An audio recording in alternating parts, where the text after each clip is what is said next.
I needed a full-body skin graft. They said it was an experimental procedure. Now my skin wears me. This is a true story. It happened to a friend of mine. The beeping of the medical machines brought me from my stupor. My chest heaved and burned. My nostrils flared with the antiseptic, alcoholic smell. The lingering essence of a clean room, at least. The hospital bed creaked and moaned as I shifted my body weight. It was only a few inches, but it was enough. It was too soon to be back here. I feel the heat rising to my cheeks, the emotional pain welling, my eyes watering. Mother's last words. Don't forget lunch. On the surface, it didn't sound like much. That was the one thing we had shared our entire life. The love of food. The company of a full table. Now, my table was overflowing on the top, but there were no more chairs. I leaned my head back against the pillow. It was not sufficient. My skull hit the bed frame hard. Damn hospital pillows. The world always rejects my existence. My stomach growled. Tried to lean forward again. My body held me firm. My chest split in pain and caught my breath. I felt like I was suffocating. Struggles of life. The door to the room opened, and a doctor entered. He was not Dr. Schmoller. I looked at him dubiously. Is it worse than last time? Are you, like, a specialist? Don't tell me it's my diet. I don't want to hear it. I live my shit, okay? Doctor just looked at me with a blank face. Life, or should I say, live is hardly the word I would use, Mr. Looked down at the clipboard before looking back at me. Mr. Barker. We met a few weeks ago. Do you remember? I looked away from him. Tears in my eyes now flowing down. Yes, you were there with me in her last moments. The last tie I had to this world. Your mother was in an extreme state, and dare I say, you are heading there. Your chances of surviving another heart attack are very slim. You were lucky to have had me in the hospital. He chided me. Yeah, that's why I came here with her. So you could work your miracles and save her. He blurted it out with no thought. Just venom. Dr. Amore just crossed his arms, placing the clipboard under his arm. There is only so much even a miracle can do, Mr. Baker. The miracle here would be if you changed your ways.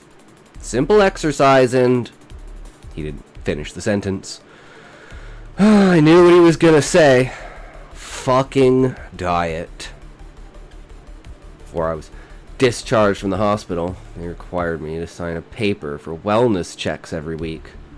I had to check in on Saturdays. Simple phone call. Just a precaution, since I lived alone and was on such a high risk level.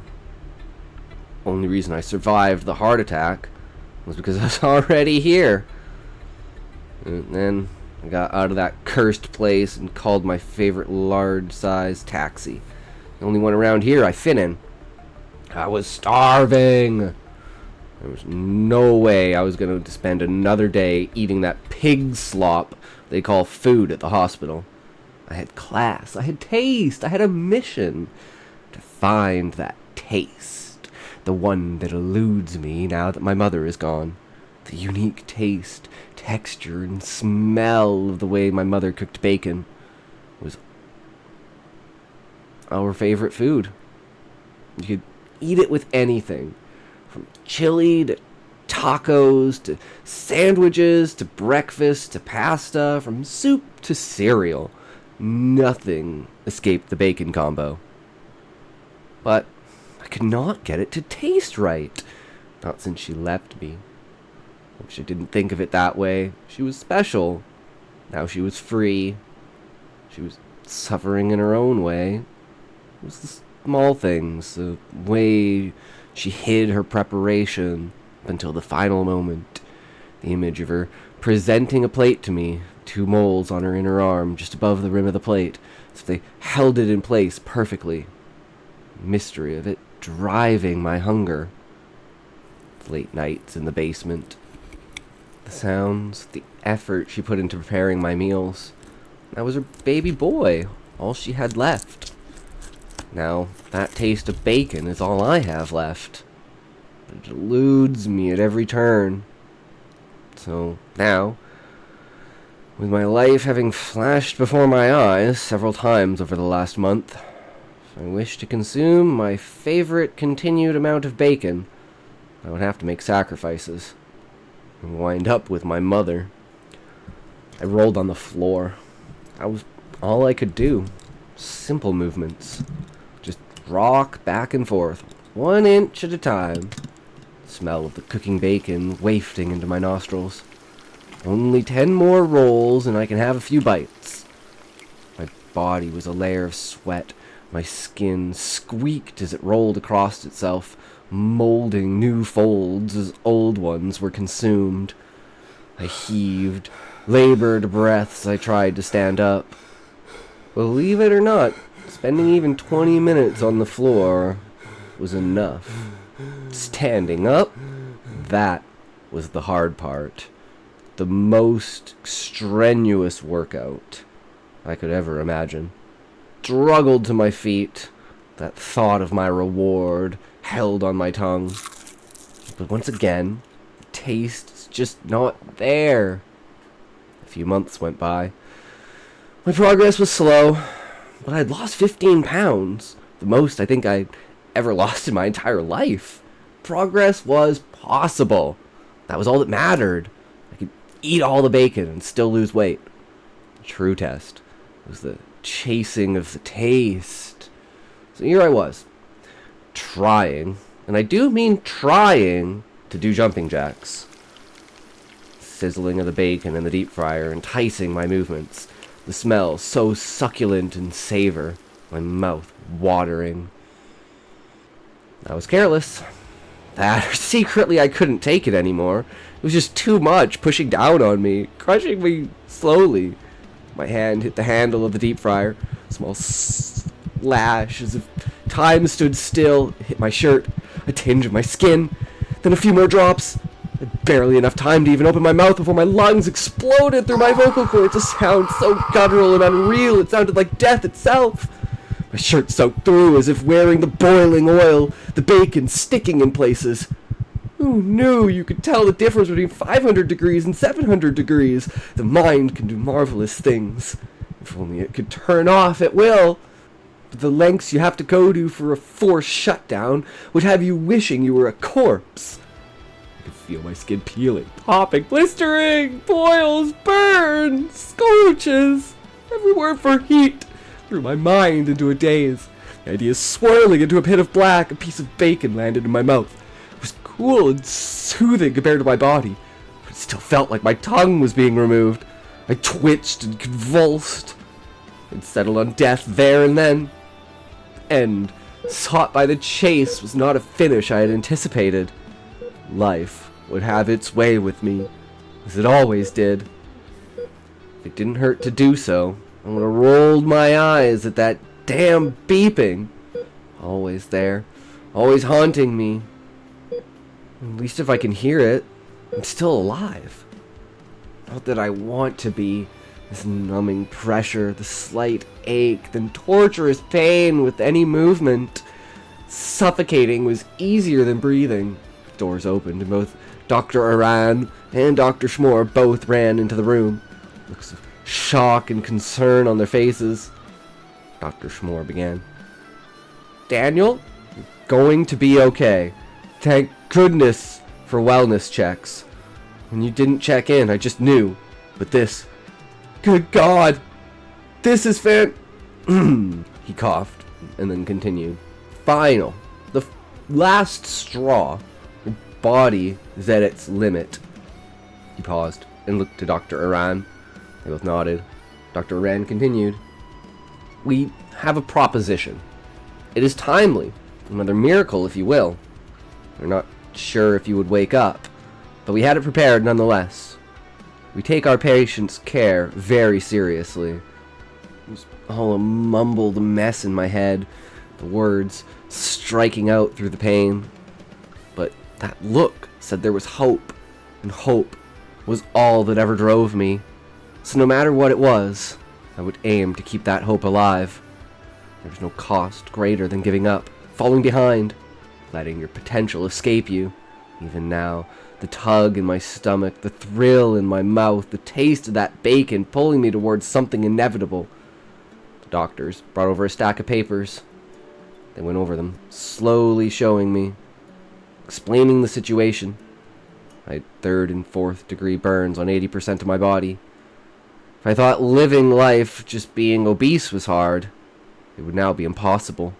Every move was scorching, burning, tearing in my skin. But this was a solution. A full-body skin graft. They had a compatible patient. The experimental stages had been approved for human testing. I would be a guinea pig. They sold me even without explaining how much it would help others in advancing science. I didn't really care. I just needed to get that taste. And if this enabled it, then it was my fate. So, I signed. Months of recovery, months more of muscle rehabilitation. In that time, due to my condition, only a liquid diet was feasible. I now lost over 150 pounds.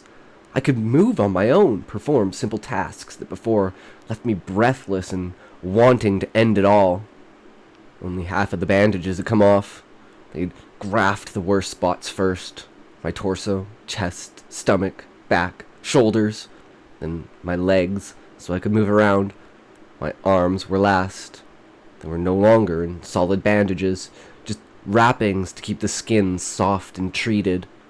It would be a few weeks before they would be fully removed, but until then, I was being discharged. My attitude and outlook on life had shifted.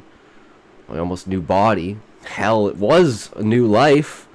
Nothing compared to before. There were residual pains constant in my bones, but the level of pain I had endured, this was like a small paper cut. Now I could go back to trying to find that taste. But each day, my body felt heavier, slower, like it was fighting me.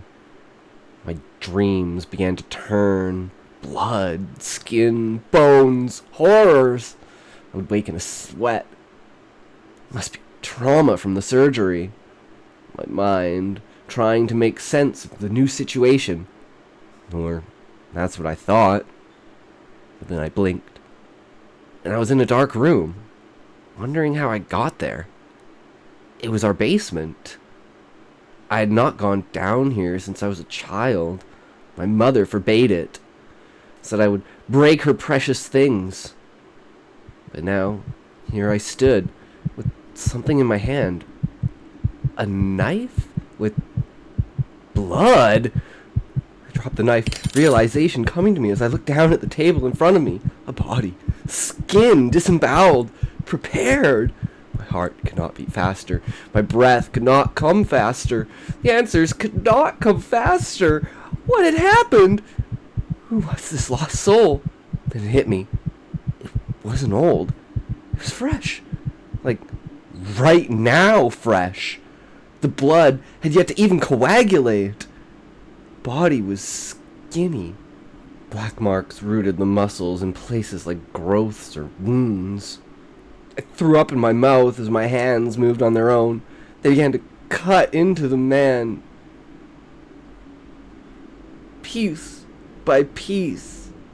These thick, fine pieces. Then I noticed what was beside the table. A meat slicer. A bacon-sized preset on the meat.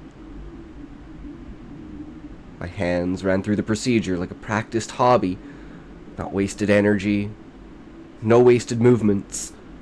Even knowing nothing about dismemberment or butchering. The cuts were clean and practiced. My mind reeled at what the possibilities were. It had to be a dream. Some waking nightmare I had imagined from the transplant.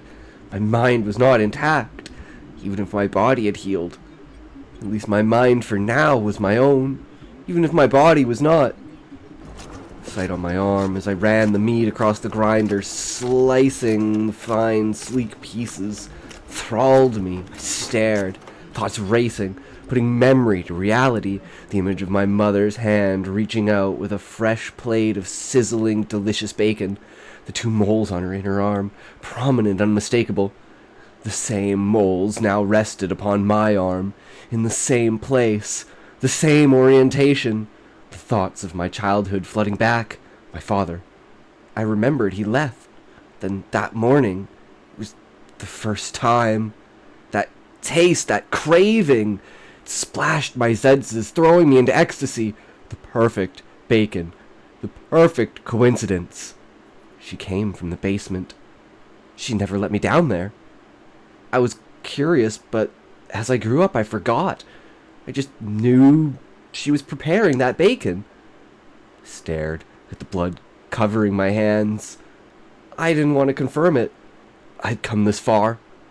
I'd fought this much. Now, with it at my fingertips, I don't want it. I don't need it. I'm not consumed by it. I licked my lips, the saliva pooling at the thought. I had to prove it wasn't true. I could not live knowing.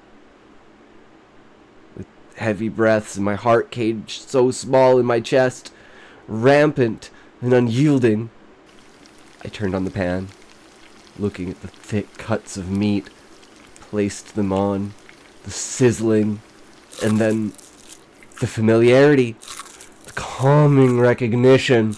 This was it. This is what I had been searching for. All the dams in my mind broke. This was all I wanted. All I needed. Just a taste. One small taste. Thank you so much for listening through to the end of the first story. I wrote this story, but the next 2 I didn't write. Let's get into them. Story number 2. They chose my son. Their ritual prepared him. He died in my arms. This is a true story. It happened to a friend of mine. From Within by Richard Thomas. The first time they come to measure my son, he's only 11 years old.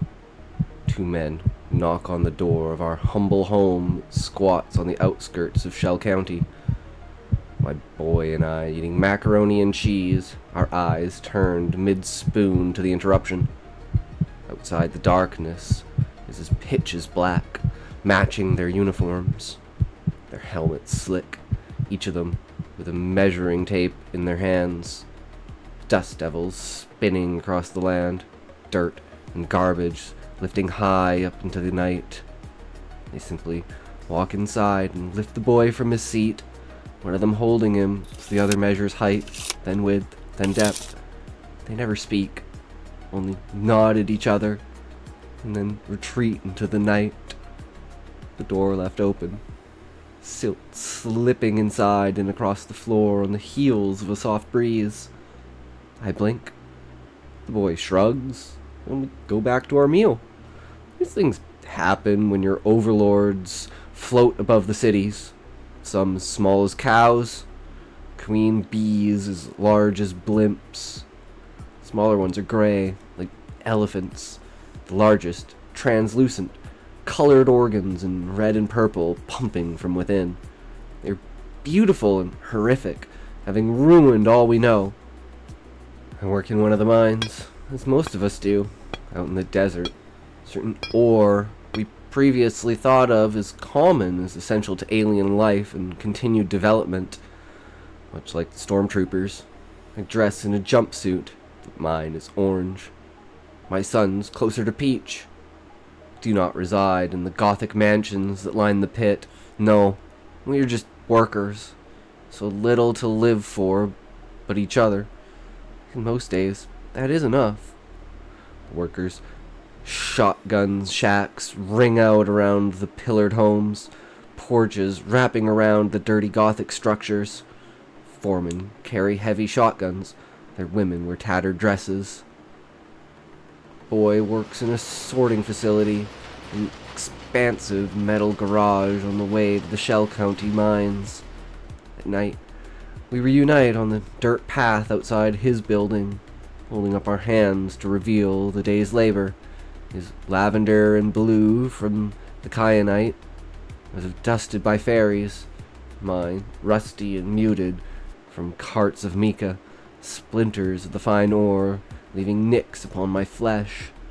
If it weren't for the boy, one arm around him as we lumber home, exhausted, I certainly would have ended it by now. Up and down my arms are thin lines of mottled flesh, spider webs of dark promises I can't keep. Unable to leave, unable to surrender. He finds a way to chirp and laugh. Something they discovered inside a mineral today. Some sort of ancient bug. These buried worms and larvae trapped inside the rock. The highlight of his day. He holds his hand out to show me the wriggling creatures. My stomach turns. They look prehistoric. With their pincers and feathered legs. I don't know if it's a beautiful thing. His discovery and excitement, or just another sad story in a long line of sad stories. The second time they came to measure my son, I'm not nearly as receptive as the first. I ask them what they want, why they're here. They push me aside and descend upon him. He's still so innocent in this new world. He doesn't know the things I struggle to forget. Free will, television, beer, football, movies, music, books, fine dining, travel. The list spirals out into the ether. He knows none of these pleasures, and never will. He stands up, his arms spread wide as they measure, and measure, and measure. I scream at them to get out, epileptic with rage, my face flushing red, but they ignore me, and nod their heads, height and width and depth. When I lay a hand on one of them, he turns on me with unforeseen speed, a baton extended out of his hand, pulled from a pocket or his belt. His gloved hand is lined with metal spikes, the rapid fire beating faster than I can witness. A blur of metal and blood splatter, my eyes, my nose, my teeth, my vision lost in a mist of red as I fall to the ground, my hands never even raised. When they are gone, I regain consciousness. The boy is dabbing at my face with a bloody washcloth. Cold water calming my hot flesh, his eyes full of tears, his lips bitten, puckered in resolve, not saying a word. He understands this place, and his eyes implore me to remember mine. I do not miss work. This is not allowed. So, beaten and bruised, I make my way to the mines. The boy slips off at his juncture in the path, releasing my hand with reluctance.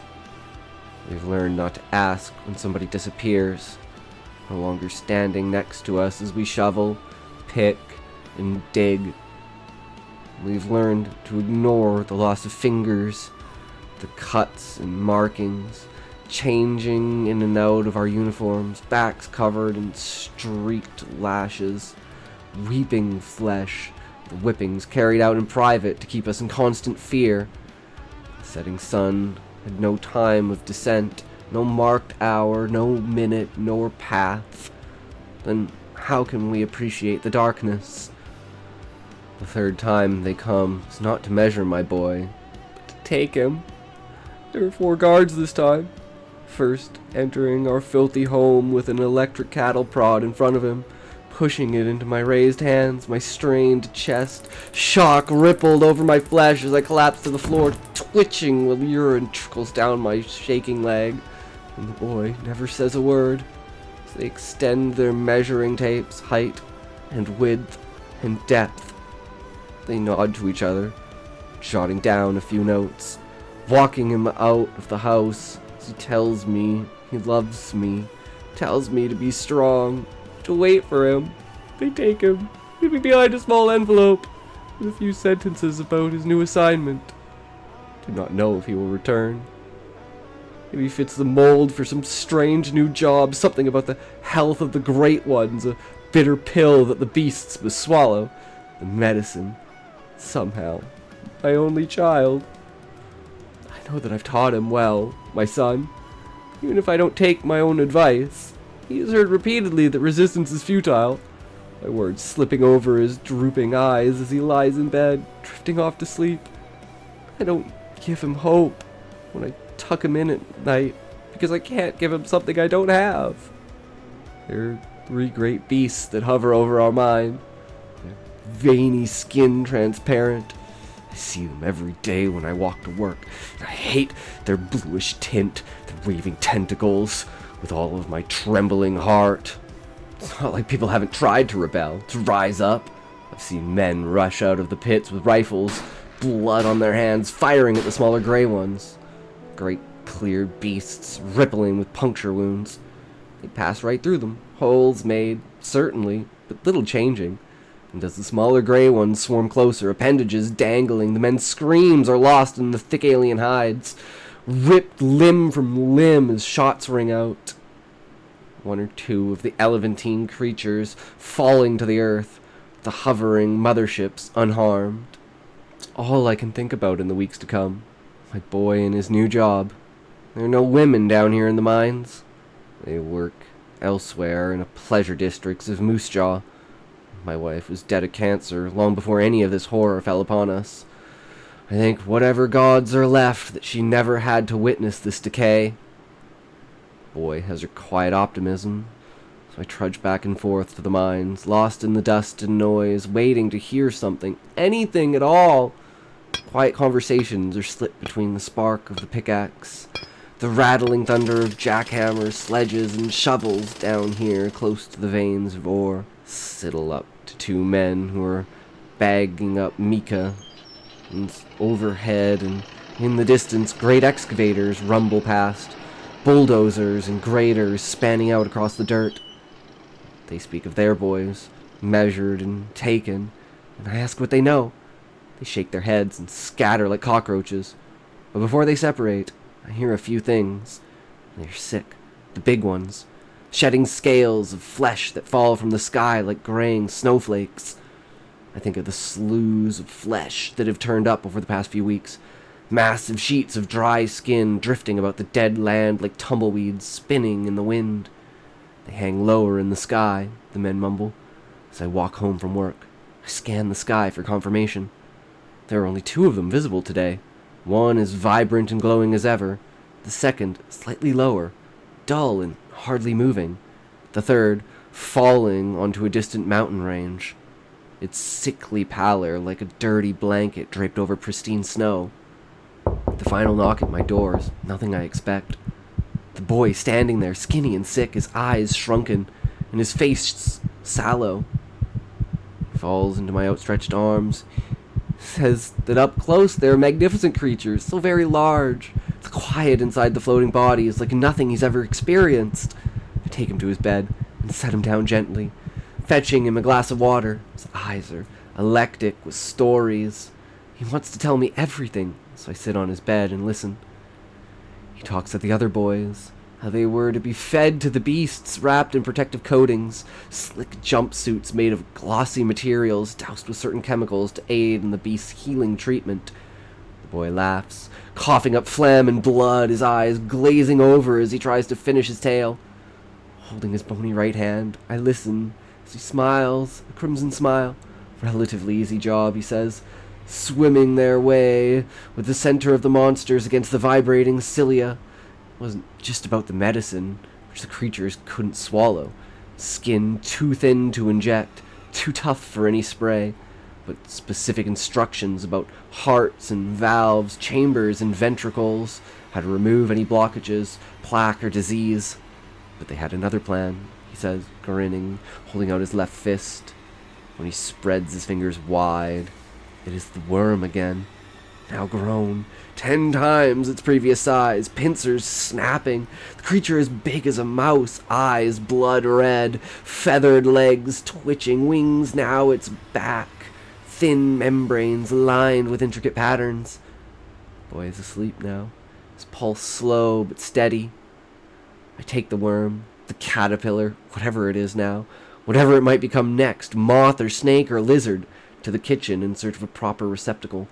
Find a mason jar and drop it inside, an iridescent rippling over its surface, feelers probing the air.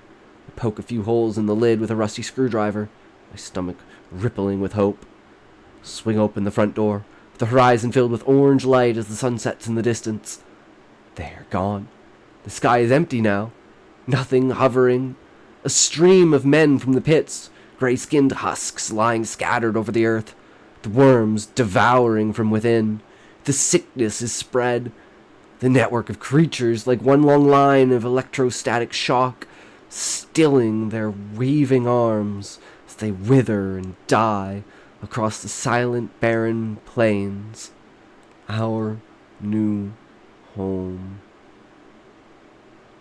Well, you made it all the way here. Really appreciate it. Thanks for sticking around. Don't forget to like, comment, and subscribe. Really helps out the channel a lot. Let us know what you want to see next. So here we go. Moving on to the third story, the final story. Everyone is sick. Only I know why. In the end, they will as well. This is a true story. It happened to a friend of mine. The Last Flight of Dr. Ein by James Tiptree Jr. Dr. Ein was recognized on the Omaha-Chicago flight. A biologist colleague from Pasadena came out of the toilet and saw Ein in an aisle seat. 5 years before, this man had been jealous of Ein's huge grants. Now he nodded coldly and was surprised by the intensity of Ein's response. He almost turned back to speak, but he felt too tired, like nearly everyone. He was fighting the flu. The stewardess handing out coats after they landed remembered Ein too. A tall, thin, nondescript man with rusty hair. He held up the line, staring at her. Since he already had his raincoat with him, she decided, with some kooky kind of pass, and waved him on.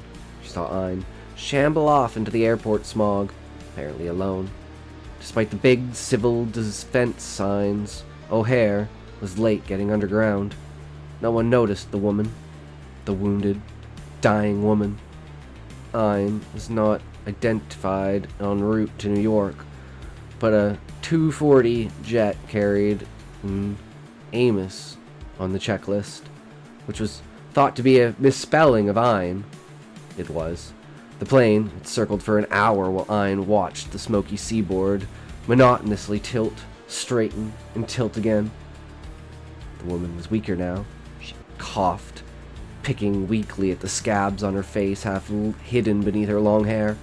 Her hair, Ein saw, that great mane which had been so splendid, was drab and thinning now. He looked to seaward, willing himself to think of cold, clean breakers. On the horizon, he saw a vast black rug. Somewhere a tanker had opened its vents. The woman coughed again. Ein closed his eyes. Smog shrouded the plane. He was picked up next, while checking for the BOAC flight to Glasgow, Kennedy Underground. It was a boiling stew of people, the air system unequal to the hot September afternoon. The check-in line swayed and sweated, staring dully at the newscast. Save the last green mansions. A conservation group was protesting defilation and drainage of the Amazon basin. Several people recalled the beautifully colored shots of the new clean bomb. The line squeezed together to let a band of uniformed men go by. They were wearing buttons inscribed, "Who's afraid?" That was when a woman noticed Ein. He was holding a news sheet, and she heard it rattling in his hand. Family hadn't caught the flu, so she looked at him sharply. Sure enough, his forehead was sweaty. She herded her kids to the side, away from Ein. He was using Instac throat spray, she remembered. She didn't think much of Instac. Her family used Clear. As she was looking at him, Ein suddenly turned his head and stared into her face. The spray still floating down, such inconsiderateness. She turned her back. She didn't recall his talking to any woman.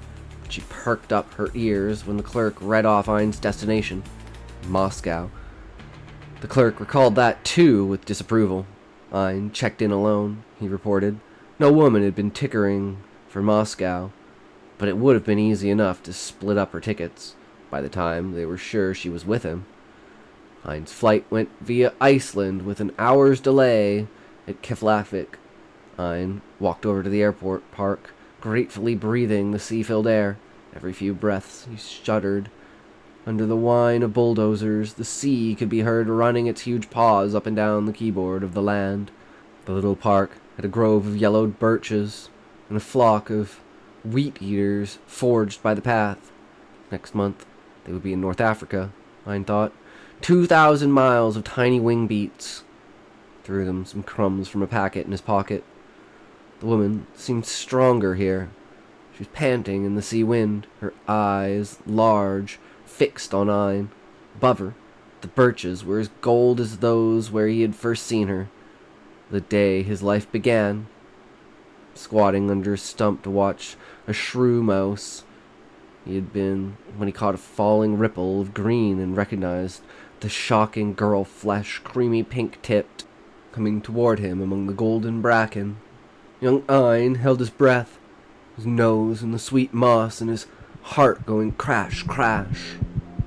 And then he was staring at the outrageous fall of that hair down her narrow back, watching it dance around her heart-shaped buttocks, while the shrew mouse ran over his paralyzed hand. The lake was utterly still, dusty silver under the misty sky, and she made no more than a muskrat's ripple to rock the floating golden leaves. The silence closed back, the trees burning like torches where the naked girl had walked the wild wood, reflected in Ein's shining eyes. For a time, he believed he had seen an oread. Ein was last on board for the Glasgow leg. The stewardess recalled dimly that he'd seemed restless. She could not identify the woman. There were a lot of women on board, and babies. Her passenger list had had several errors. At Glasgow Airport, a waiter remembered that a man like Ein had called for Scottish oatmeal and eaten 2 bowls, although of course it wasn't really oatmeal. The young mother with a pram saw him tossing crumbs to the birds. When he checked in at the BOAC desk, he was hailed by a Glasgow professor who was going to the same conference at Moscow. This man had been one of Ein's teachers. It was now known that Ein had done his postgraduate work in Europe. They chatted all the way across the North Sea. "I wondered about that," the professor said later. "Why have you come roundabout?" I asked him. He told me the direct flights were booked up. This was found to be untrue. Ein had apparently avoided the Moscow jet to escape attention. The professor spoke with relish of Ein's work.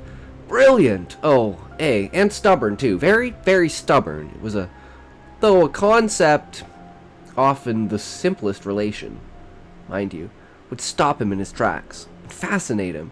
He would hunt all around it instead of going on to the next thing as a more docile mind would. Truthfully, I wondered at first if he could be just a bit thick. But you recall who it was that said that the capacity for wonder at matters of common acceptance occurs in the superior mind. And of course. So, it proved when he shook us all up over that enzyme conversion business. A pity your government took him away from his line there. No, he said nothing of this.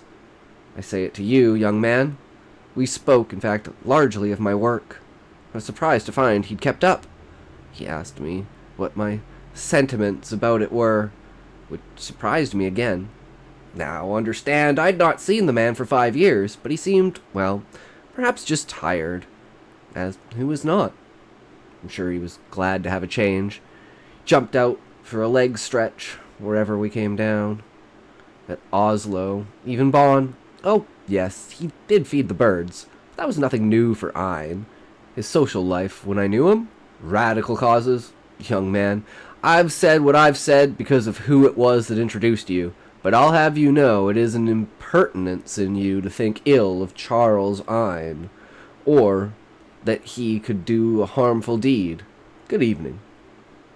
The professor said nothing to the woman in Ein's life, nor could he have, although Ein had been intimately with her in the university time. He had not let no one see how he was obsessed with her, with the miracle, the wealth of her body, her inexhaustibility.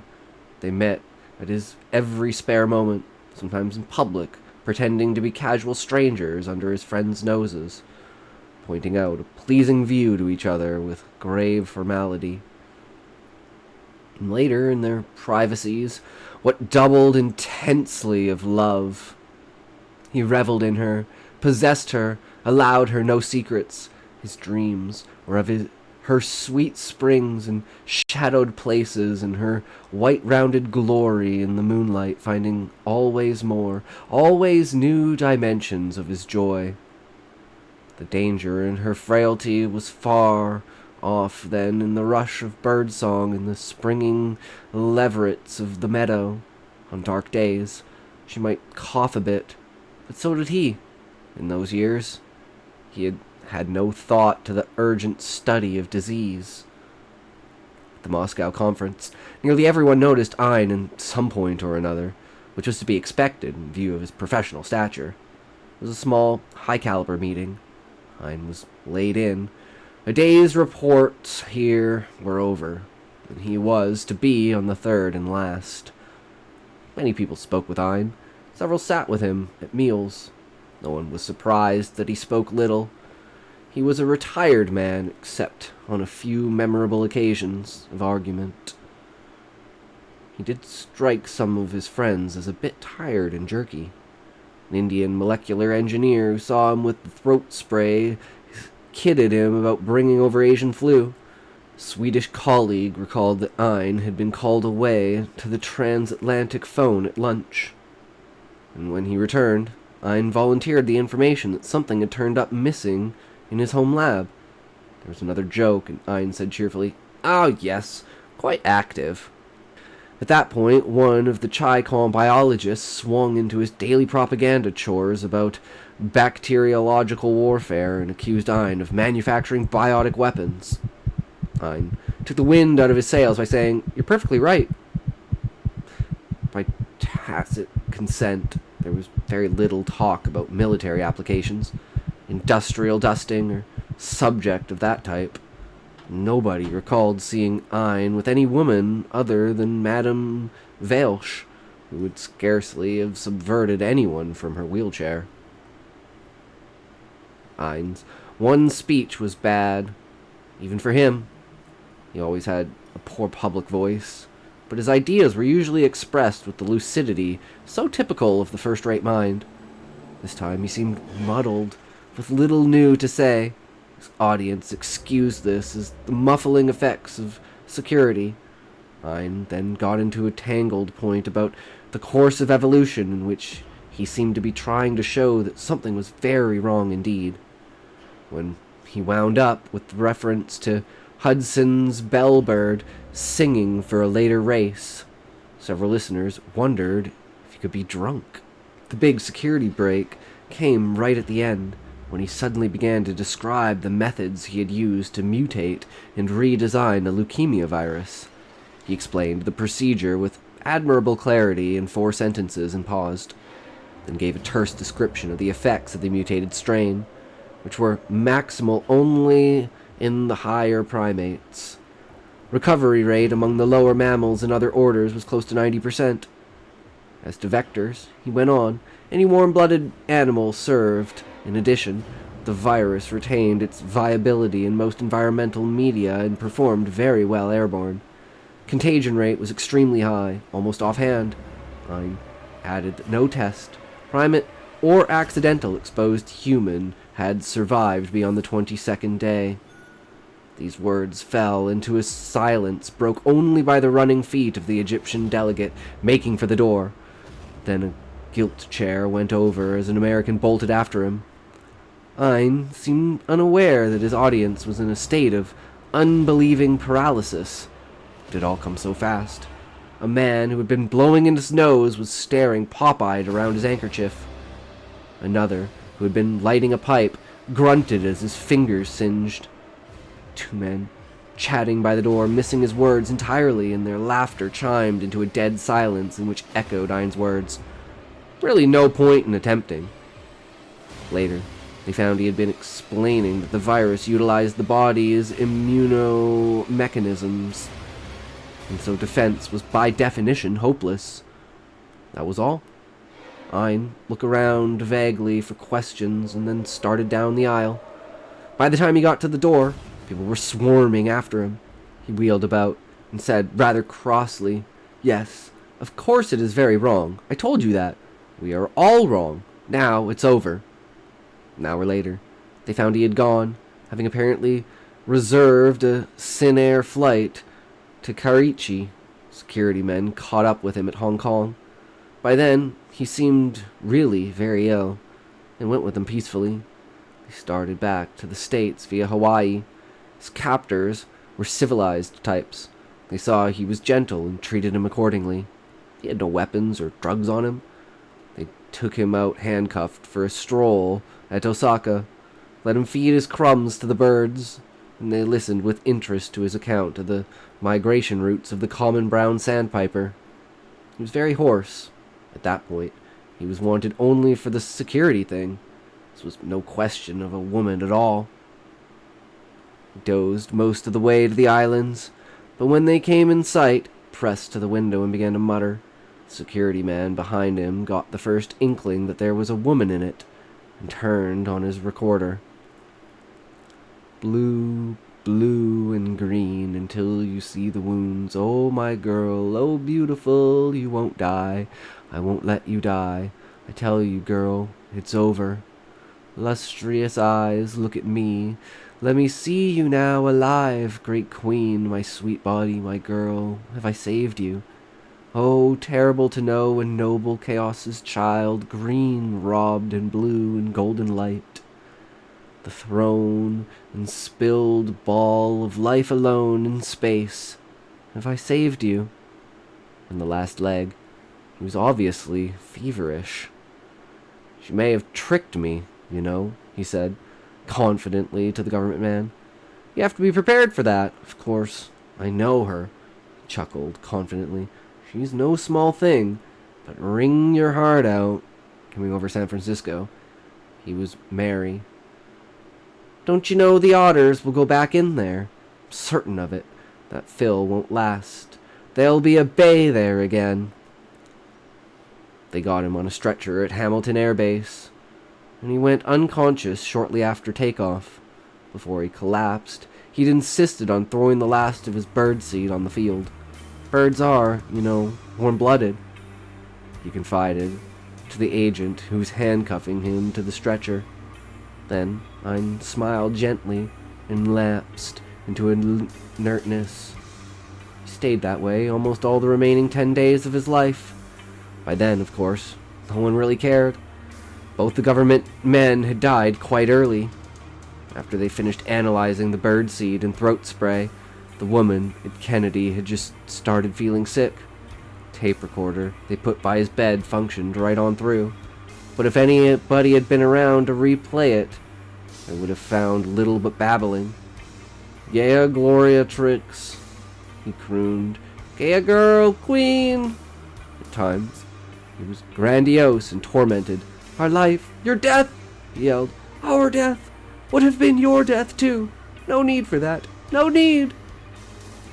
At other times, he was accusing. "What did you do about the dinosaurs?" he demanded. "Did they annoy you? How did you fix them? Cold, queen. You're too cold. You came close to it this time, my girl," he raved. And then he swept and caressed the bedcloths and was maudlin. Only at the end, laying in his filth and thirst, still chained where they had forgotten him, suddenly coherent.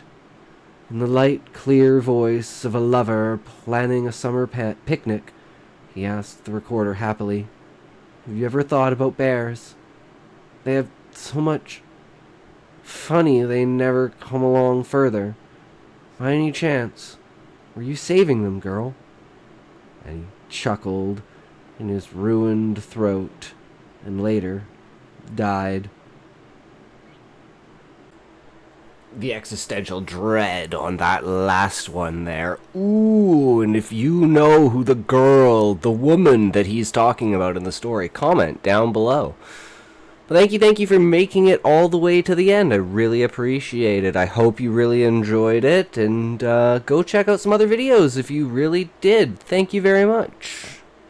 Thank you for listening. Do not forget to like, comment, and subscribe. The blue might catch up to you if you do not. Be sure to check out more blue horror stories.